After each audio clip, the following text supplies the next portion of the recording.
Marcus wiped down the last table in the corner of the Stellar Gateway restaurant, his shoulders aching from another 12-hour shift. The space station's artificial gravity made everything feel slightly off, but after 3 years working here, he had adapted to the subtle differences. The restaurant served beings from dozens of worlds, and tonight had been particularly busy with a diplomatic convoy passing through. The main dining hall had finally emptied, leaving only the soft hum of the station's life support systems and the distant murmur of voices from the bar area.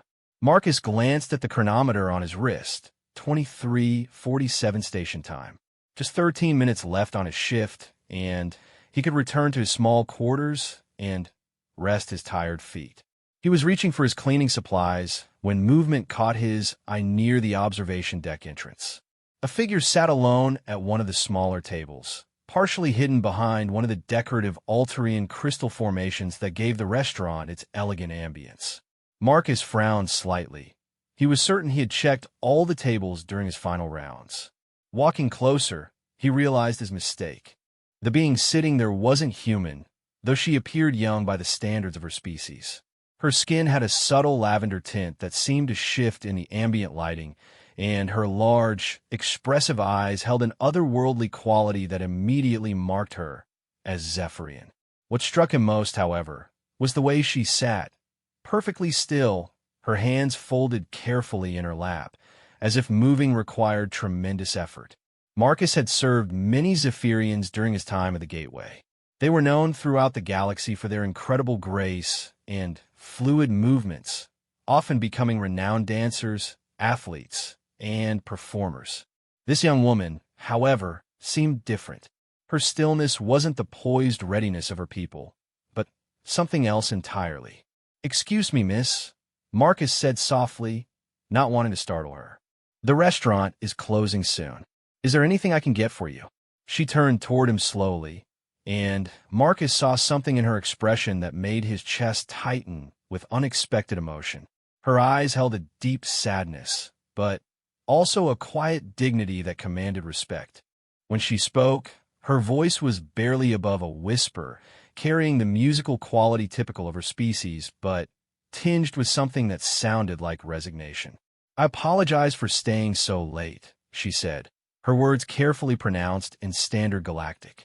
"I was watching the stars through the observation windows. On my world, we cannot see them so clearly through our atmosphere." Marcus glanced toward the massive, transparent, aluminum windows that formed one wall of the restaurant. Beyond them, the spiral arms of the Andromeda Galaxy stretched across the void, a sight that never failed to inspire awe in visitors to the station. "It's quite a view," he agreed. "I'm Marcus, by the way. I work the evening shift here." "I am Lyra," she replied, inclining her head slightly in what Marcus recognized as a formal Zephyrian greeting.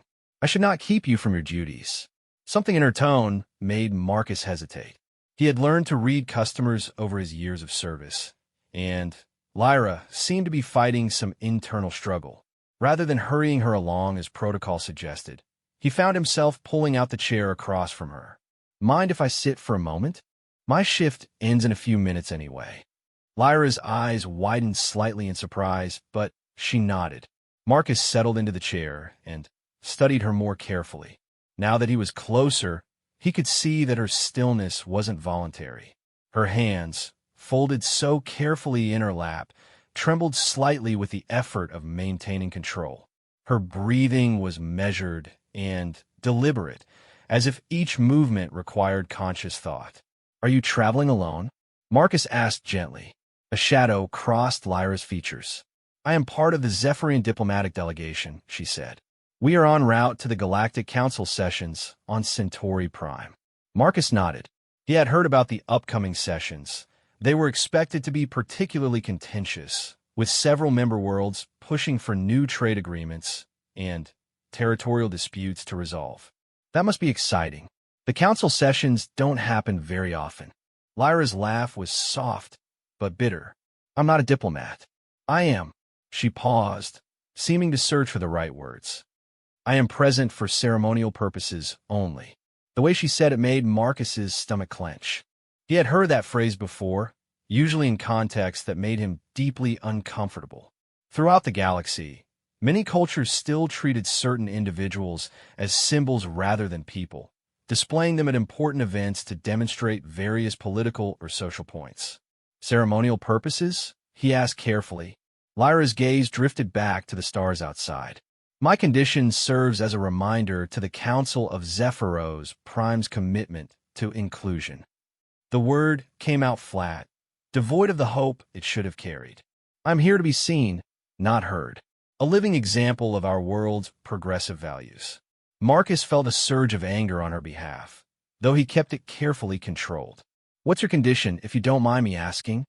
Neural cascade syndrome, Lyra replied matter-of-factly. It affects motor control and coordination. On a world where physical grace is considered the highest virtue, I am an anomaly. Marcus had heard of the syndrome before.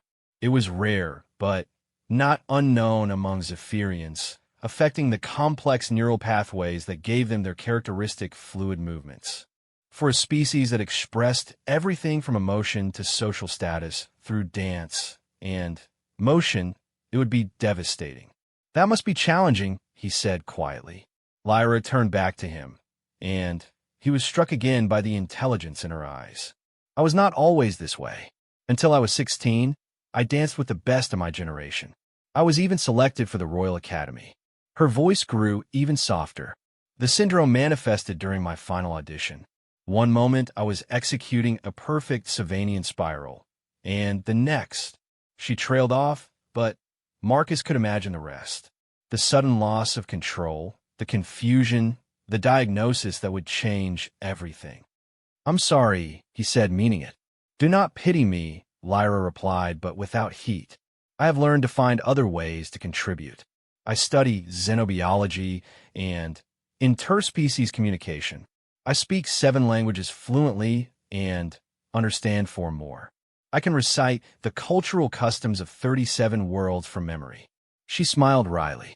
But none of that matters when you cannot perform a simple greeting dance without falling.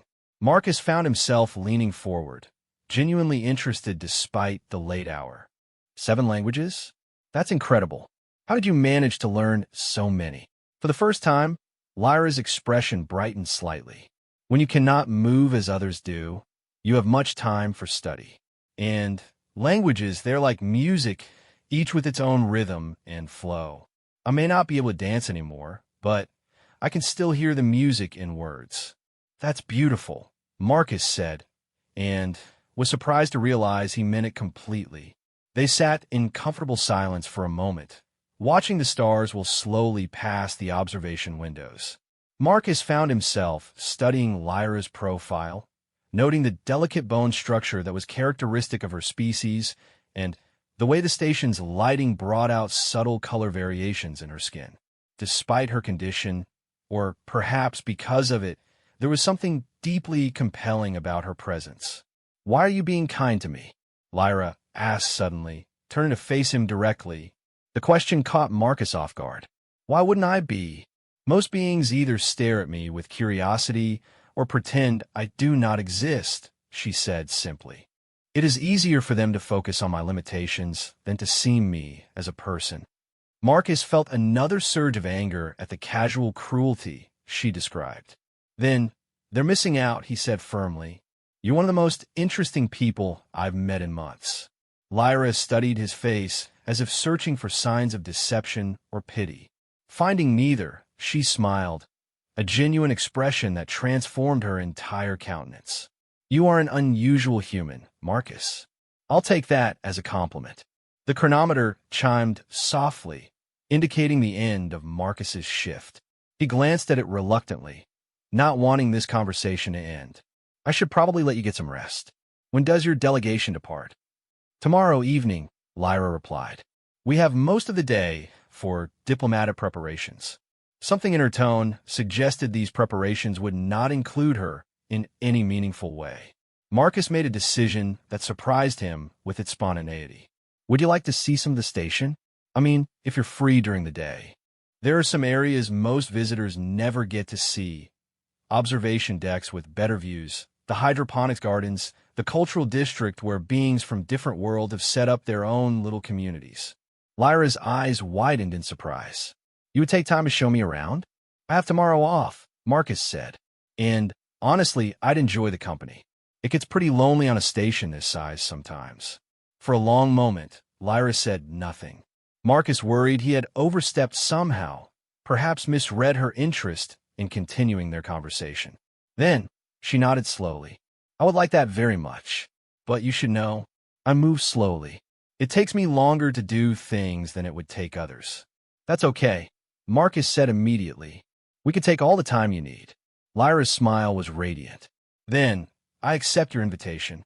Marcus stood, feeling lighter than he had in weeks. Meet me at the Central Plaza tomorrow morning. Say, 10 o'clock station time. I will be there, Lyra promised. As Marcus gathered his cleaning supplies and prepared to leave, he couldn't shake the feeling that this chance encounter was the beginning of something significant. He had come to work tonight expecting nothing more than another routine shift, but instead he had met someone who challenged his assumptions about strength, grace, and what it meant to truly see another being. Walking toward the employee exit, Marcus found himself looking forward to tomorrow with an anticipation he hadn't felt in longer than he cared to admit. Behind him, Lyra remained at her table for a few minutes longer, gazing out at the stars with an expression that seemed less lonely than it had before. Neither of them noticed the figure watching from the shadows near the bar area, an elegant woman in expensive robes who had observed their entire interaction with keen interest. Empress Talia of the Centauri Coalition had come to the restaurant for a private meal away from the formal diplomatic dinners. But instead she had witnessed something far more intriguing than any political maneuvering. The Empress had built her reputation on her ability to read people and situations, to see the currents beneath the surface that others missed. What she had just observed was not a simple conversation between a waiter and a customer, but the first tentative steps of a connection that could prove far more significant than either participant realized. As she made her way back to her private suite, Empress Talia found herself planning to make some adjustments to her schedule for the following day. If her instincts were correct, tomorrow would bring developments worth witnessing personally. Marcus arrived at the Central Plaza 15 minutes early, carrying a small backpack with water and some snacks he had picked up from the commissary. The plaza was one of his favorite areas on the station, a wide, circular space surrounded by shops and cafes with a beautiful fountain at its center that created patterns of light and sound that changed throughout the day. Beings from dozens of worlds mingled here, creating a constant, gentle symphony of different languages and customs. He was checking his chronometer when he spotted Lyra approaching from the direction of the diplomatic quarters. She moved carefully but steadily, using a slim walking stick that seemed more for balance than support. Her outfit was simple but elegant, a flowing tunic in deep blue that complemented her lavender skin, and practical shoes that looked designed for comfort rather than fashion. What struck Marcus most was the change in her expression from the night before. The deep sadness was still there, but it was tempered by something that looked like cautious excitement. When she saw him waiting by the fountain, her pace quickened slightly, though she maintained her careful control. "Good morning, Marcus," she said as she reached him. "I hope I have not kept you waiting." "Not at all. I just got here myself." Marcus gestured toward the various corridors that branched off from the plaza. "So, where would you like to start? We could head up to the observation decks, or visit the gardens, or explore the cultural district." Lyra looked around the plaza with obvious interest. "I confess, I have never been on a space station before. On Zephyros Prime, we have great cities, but nothing quite like this. Everything here seems to flow together, different worlds and cultures existing side by side. That's exactly what makes this place special," Marcus agreed. The station was designed to be a meeting point, somewhere neutral where different species could interact without the political baggage of planetary territories. As they began walking toward the upper levels, Marcus found himself unconsciously adjusting his pace to match Lyra's. She noticed and gave him a grateful look. "You do not need to slow down for me," she said. "I'm accustomed to being left behind." I'm not slowing down, Marcus replied. I'm enjoying the journey instead of just rushing to the destination. There's a difference. They took a lift to the upper observation decks, where massive transparent walls provided panoramic views of the space around the station. Lyra pressed close to the windows, her eyes wide with wonder as she took in the sight of nearby planets, distant stars, and the occasional ship arriving or departing. It is so vast, she murmured. On my world, space feels theoretical, something we know exists but cannot truly comprehend. But here you can feel how small we all are, Marcus finished, but also how connected. Every light out there represents worlds with beings living their lives, falling in love, creating art, facing challenges. Lyra turned to look at him. You think about such things often. Occupational hazard of working on a space station, Marcus said with a slight smile. You meet people from everywhere, and you start to realize that despite all our differences, we're all just trying to figure out how to live meaningful lives. They spent the morning moving slowly through different areas of the station.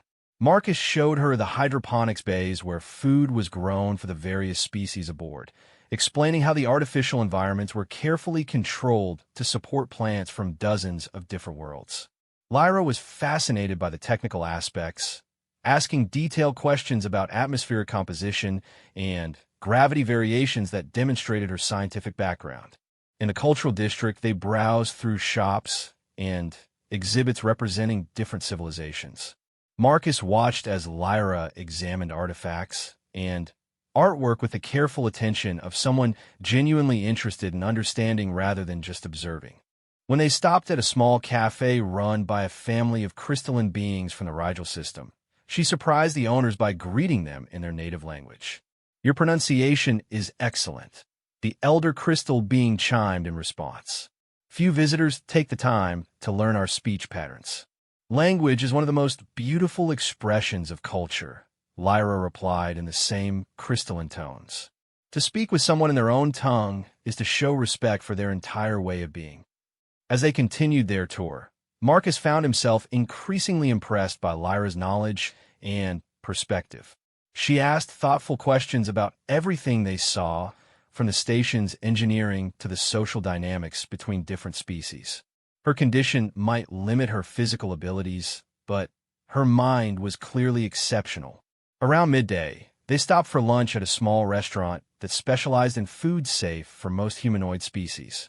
As they ate, Marcus realized he was enjoying himself more than he had in months. Lyra's conversation was engaging and wide-ranging, touching on topics from xenobiology to philosophy to the practical challenges of interspecies diplomacy. Can I ask you something? Marcus said as they finished their meal. Of course. Last night, you seemed so resigned about your role in the diplomatic mission. But talking with you today, it's obvious you have a lot to offer beyond just being a symbol. Have you ever tried to get more involved in the actual diplomatic work? Lyra's expression grew thoughtful. I have tried to contribute my knowledge on several occasions. I have written policy papers on interspecies communication protocols and cultural sensitivity guidelines. I have even prepared detailed analyses of the legal frameworks governing trade relationships between different worlds. And they are politely received and then quietly ignored, Lyra said without bitterness. The delegation appreciates my dedication, but they do not believe my physical limitations inspire the kind of confidence that effective diplomacy requires. Marcus felt that familiar surge of anger. That's ridiculous. Diplomacy is about understanding and communication, not physical performance. You would think so, Lyra agreed. But unfortunately, many species still judge competence by physical capability. A diplomat who cannot perform proper greeting ceremonies, who moves awkwardly in formal settings, who might need assistance navigating social gatherings. Such a person is seen as weak, unreliable. Marcus was about to respond when he noticed movement at a nearby table. A woman in elegant robes was rising from her seat, and something about her bearing immediately commanded attention. She was clearly not station personnel or a casual visitor. Her clothing spoke of wealth and authority, and The way others unconsciously stepped aside as she moved suggested someone of significant importance. To Marcus's surprise, the woman approached their table directly. As she drew closer, he could see she was humanoid, but not quite human. Her features had a classical perfection that suggested genetic enhancement or possibly non-terrestrial origin. Her eyes were an unusual shade of deep violet, and they seemed to take in everything with sharp intelligence. "Forgive the interruption," the woman said in accented Standard Galactic, her voice carrying unmistakable authority. "I could not help but overhear your conversation about diplomacy and competence. I am Empress Talia of the Centauri Coalition." Marcus felt his mouth go dry. The Empress of the Centauri Coalition was one of the most powerful people in known space, ruler of a confederation that controlled key trade routes between the major galactic sectors. What was she doing on this station, and why was she talking to them? Lyra, to her credit, maintained her composure admirably. She inclined her head in the formal Zephyrian greeting. "Your Imperial Majesty, I am Lyra of Zephyros Prime, and this is my friend Marcus. May I join you for a moment?" the Empress asked, though her tone suggested it was more courtesy than genuine request. "Of course, Your Majesty," Marcus managed, half rising from his chair. The Empress settled gracefully into the third chair at their table, her movements economical and precise. "I was dining privately nearby when I heard your discussion about the relationship between physical capability and diplomatic effectiveness. It is a topic of particular interest to me." Marcus exchanged a glance with Lyra, neither sure how to respond to this unexpected development. "You see," the Empress continued, "I have observed that some of our most effective diplomatic solutions come not from those who impress with physical presence, but from those who truly understand the complexity of interspecies relations." She looked directly at Lyra. "Your analysis of the situation was quite astute."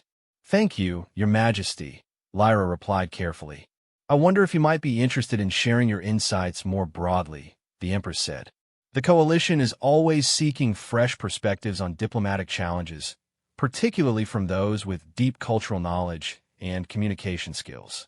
Marcus could see Lyra struggling with surprise and uncertainty.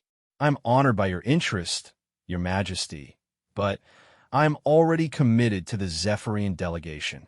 Of course, I would not dream of poaching diplomatic personnel," the Empress said with a slight smile.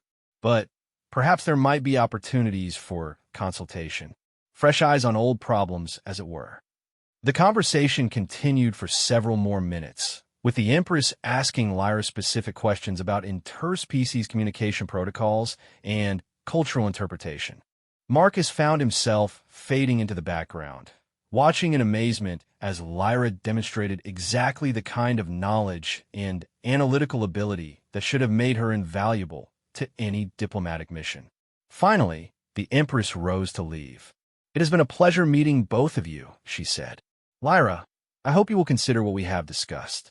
And Marcus," she turned to him with an expression that seemed almost amused, "your friend here is quite remarkable. I hope you realize how fortunate you are to have encountered her." After the Empress left, Marcus and Lyra sat in stunned silence for several minutes. "Did that really just happen?" Marcus finally asked.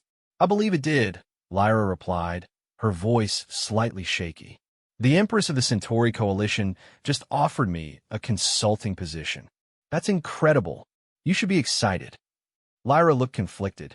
"It is an honor beyond anything I could have imagined. But I cannot simply abandon my obligations to Zephyros Prime." "Maybe you don't have to choose," Marcus suggested. "Maybe there's a way to do both. Fulfill your duties to your world, while also contributing your real skills to the broader galactic community." As they resumed their tour of the station, Marcus could see that Lyra was deeply absorbed in thought.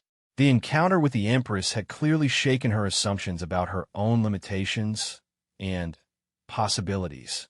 For the first time since he had met her, she seemed to be considering a future that went beyond resignation and acceptance. They ended their day in the station's concert hall, where a small ensemble from various worlds was performing what they called fusion music, compositions that blended musical traditions from different species. The result was unlike anything either of them had heard before, beautiful but strange, familiar, yet alien. As they listened, Marcus noticed that Lyra was swaying slightly to the music, her body responding to rhythms that her conscious mind might not even recognize. It was subtle, barely perceptible, but it reminded him that beneath her careful control and physical limitations, the soul of a dancer still lived. "Thank you for today," Lyra said as the concert ended, and they prepared to part ways. "I had forgotten what it felt like to explore and discover, to be seen as someone with something to offer rather than someone to be pitted or used as a symbol." "Thank you for letting me see the station through your eyes," Marcus replied. "I've lived here for 3 years, but today I learned more about it than in all that time combined." As they walked back toward the diplomatic quarters, neither spoke about what would happen when Lyra's delegation departed the next evening. Both understood that something significant had begun between them, but also that the realities of their different worlds and circumstances made the future uncertain. What neither of them knew was that Empress Talia had spent the afternoon making several carefully placed communications, setting in motion events that would soon offer unexpected alternatives to the future they both thought was inevitable. The next evening arrived far too quickly for Marcus's liking. He had finished his shift early and made his way to the departure lounge where the Zephyrian delegation would board their transport to Centauri Prime. The space was bustling with activity as various diplomatic parties prepared for the next stage of their journeys. But Marcus only had eyes for one person. Lyra sat slightly apart from a main Zephyrian group, her posture straight but her expression distant. She wore formal diplomatic attire now, elegant robes in the deep purple that indicated her world's royal connections, her hair arranged in an intricate style that was traditional for formal occasions. She looked beautiful, but somehow diminished, as if the formal clothing was armor that protected her, but also hid her true self. Marcus approached carefully, not wanting to intrude on what might be an official moment. When Lyra saw him, her face brightened immediately, though she remained seated. "I was hoping you would come," she said softly.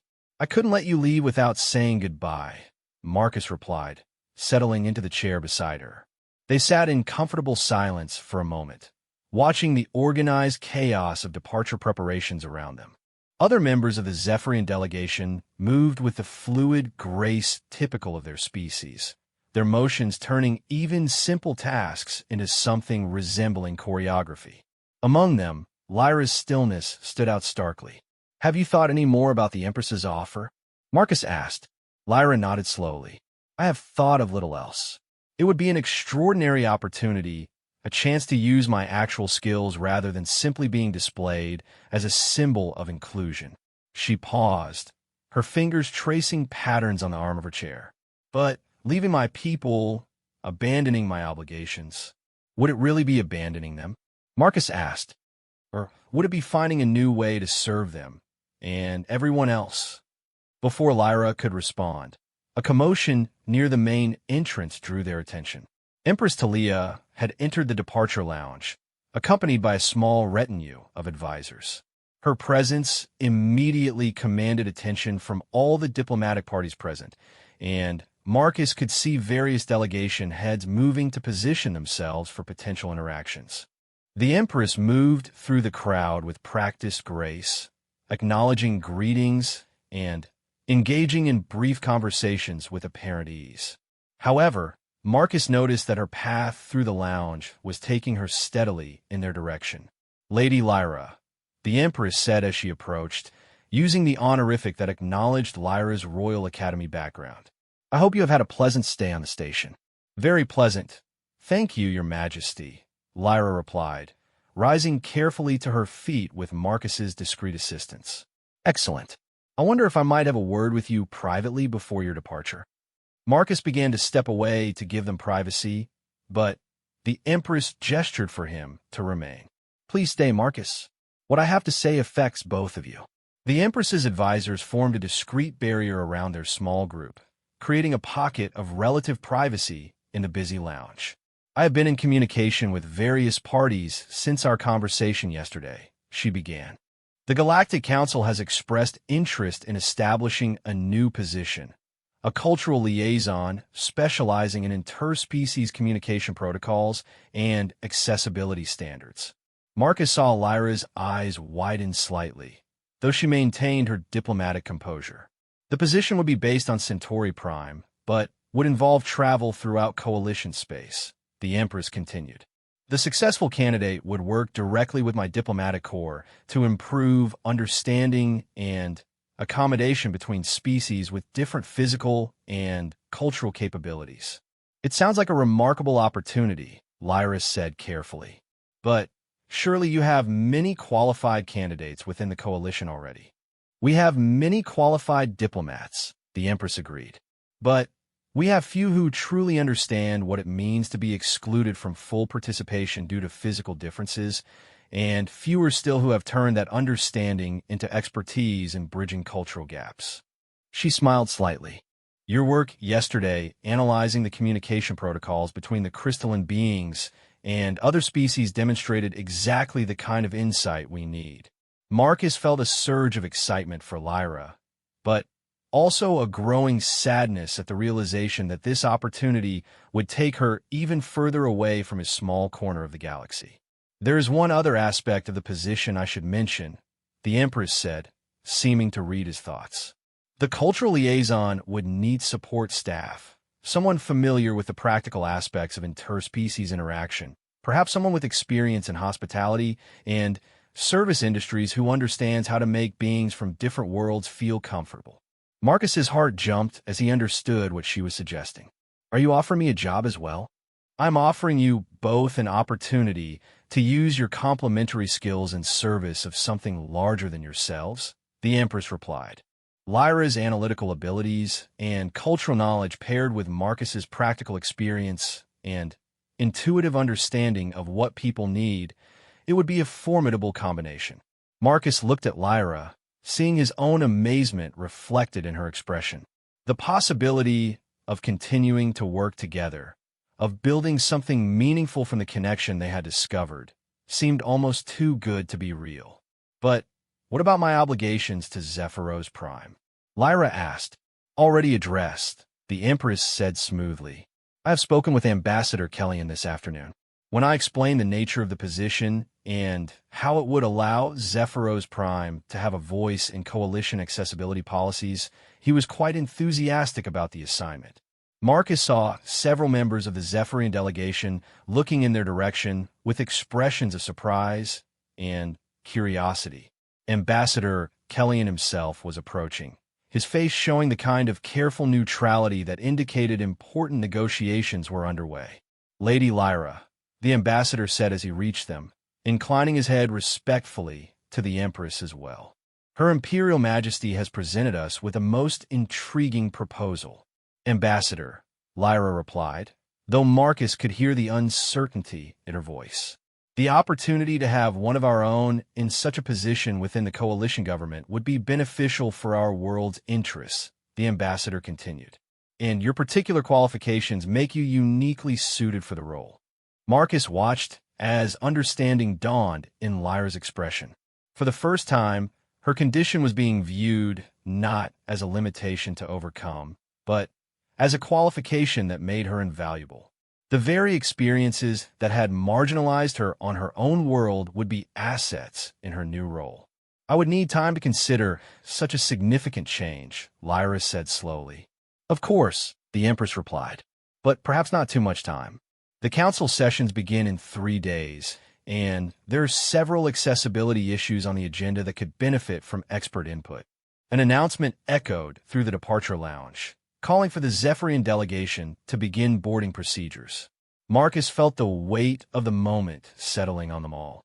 Decisions made in the next few minutes would reshape multiple lives. Your Majesty, Lyra said suddenly, her voice stronger than Marcus had heard it before. If I were to accept this position, would there be opportunities for me to also continue my scientific research, my work in xenobiology and communication theory? The position would specifically require such research, the Empress replied. Understanding the biological and cultural basis for different communication styles and accessibility needs would be fundamental to the role. Marcus could see Lyra's internal struggle playing out across her features. This was everything she had been preparing for her entire life. A chance to use her knowledge and abilities in meaningful work that could benefit beings across the galaxy. But it also meant leaving behind everything familiar and taking an enormous leap into uncertainty. "If I might," Marcus said quietly. "Yesterday you told me that language is like music with its own rhythm and flow. You said you might not be able to dance anymore, but you could still hear the music in words." He paused, meeting her eyes. "What if this is just a different kind of dance? Not the one you originally trained for, but maybe the one you were always meant to perform?" Lyra stared at him for a long moment, and then, slowly, a smile spread across her face. Not the careful, polite expression she had worn in diplomatic settings, but something radiant and genuine. "Ambassador," she said, turning to address Kellyan directly, "I accept the assignment." The next few minutes were a whirlwind of activity. Documents were transmitted and signed electronically, travel arrangements were modified, and the Zephyrian delegation adjusted their roster for the council sessions. Through it all, Marcus felt like he was watching someone else's life unfold around him. "Are you certain about this?" he asked Lyra during a brief moment when the officials were distracted with logistics. "No," she replied honestly, "but I am certain that I would regret not trying. And I am certain that I want to find out what we might accomplish together." As the evening progressed and the new arrangement solidified, Marcus found himself facing the reality that his life was about to change completely. He would be leaving the station that had been home for 3 years, embarking on a career he had never imagined, working alongside someone who had appeared his life less than 48 hours earlier, but who already felt essential to his future. The Zephyrian delegation finally departed for Centauri Prime, but without Lyra. She stood beside Marcus in the observation deck, watching their transport disappear into the star field, both of them processing the magnitude of what had just occurred. "Are you having second thoughts?" Lyra asked. "About leaving the station? About taking a job I know nothing about? About rearranging my entire life based on a 2-day acquaintance?" Marcus grinned. "Absolutely. But I'm having them while looking forward to tomorrow instead of dreading it. So I think that's probably a good sign." 3 days later, they arrived on Centauri Prime together. The capital city was even more diverse than the space station had been, with beings from hundreds of worlds mingling in architecture that seemed to blend the best of dozens of different aesthetic traditions. Marcus had never seen anything like it, but with Lyra beside him, pointing out cultural details and explaining the significance of various architectural elements, he felt like he was seeing it through the eyes of someone who understood not just what they were looking at, but what it all meant. Their first official assignment came that same day. A trade dispute had arisen between the crystalline beings Marcus remembered from the station and a delegation of aquatic dwellers whose communication style relied heavily on subsonic vibrations. The two species literally could not understand each other, and neither could comprehend why the other seemed unresponsive to their attempts at negotiation. Marcus watched in fascination as Lyra analyzed the situation, identifying not just the communication barriers, but the cultural assumptions underlying them. Working together, they developed a protocol that allowed both species to interact in ways that felt natural and respectful to each group. The trade agreement that resulted was signed within hours instead of the weeks that similar negotiations usually required. "How did you know to suggest the vibrational enhancement system for the crystalline being's speech?" Marcus asked as they walked back to their offices after the successful session. "Their crystalline structure naturally amplifies certain frequencies," Lyra explained. "I theorized that if we could modulate their speech to include subsonic components, the aquatic delegates will be able to perceive the emotional content as well as the words. It was really quite simple once you understood the underlying biology." Marcus shook his head in amazement. "Simple for you, maybe." That evening, they attended a formal reception for the various diplomatic corps stationed on Centauri Prime. Marcus had been nervous about the formal social aspects of their new roles, but he found that his years of reading customer needs and managing complex service situations translated surprisingly well to diplomatic social settings. As the evening progressed, they found themselves working naturally as a team. Lyra providing cultural context and communication insights, while Marcus helped ensure that beings with different needs felt comfortable and included in the conversations. Several senior diplomats approached them throughout the night, commenting on their effective partnership. Later, as the reception wound down, they found themselves on a balcony overlooking the city's central plaza. The view was spectacular, with the lights of the city creating patterns that reflected the diversity of species that called Centauri prime home. "Do you miss dancing?" Marcus asked, the question occurring to him as he watched beings moving through the plaza below in the various gates and movement patterns of their species. Lyra was quiet for a long moment. "I miss the dancing you used to do," she said finally. "But I've been thinking about what you said on the station about different kinds of dances." She turned to face him, and in the soft light from the city below, Marcus could see something new in her expression, a confidence and joy that had been missing during their first meeting.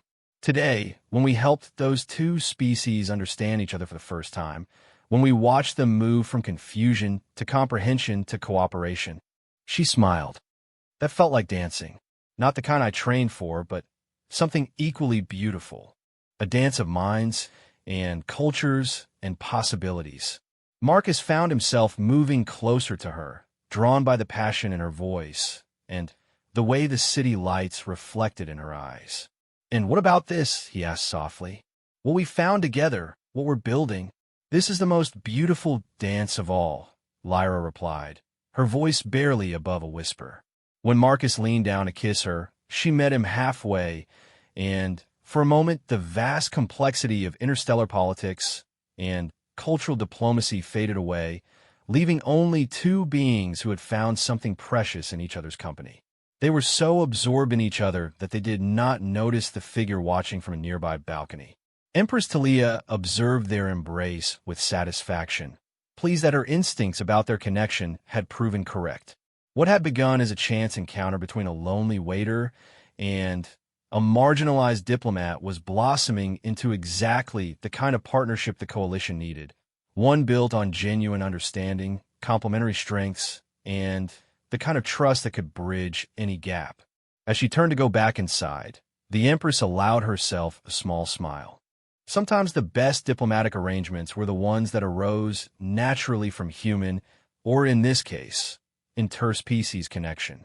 She had a feeling that Marcus and Lyra's story was just beginning, and that the work they would do together in the years to come would touch more lives than either of them could imagine. In the plaza below, the evening crowd continued their own complex dance of cultures and species, each being following their own path through the intricate choreography of interstellar civilization.